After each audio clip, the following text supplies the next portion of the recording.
David Nash's sculpture, Red Throne, from 1989, is a legacy of the fantastic exhibition of his life's work that he produced in Capel Rhyw in blynyddoedd. And that is his workplace, really, throughout the whole of his creative life. He was born, in fact, in England, but his father was born in Newtown in mid-Wales, and his grandfather was a pharmacist in Wales as well. So his connections with Wales, both as a child and as an adult, are extremely strong. And it's no surprise that he decided to choose Wales as the place where he would make his career as an artist. As we can see, he does do really monumental pieces of work.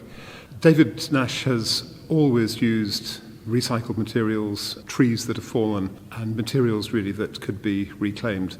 And in that way, he reminds me a little of St Fagans, which reclaims houses that are about to be lost, that have no further function and would have no further life if it wasn't for the museum to bring them back to life and restore them and give them a new purpose as well. So I think it's interesting that when the artist and writer Jonah Jones went to visit David Nash at the chapel only 4 years after he'd bought it, already it was full of sculptural work, and he said it was like seeing a forest inside a chapel.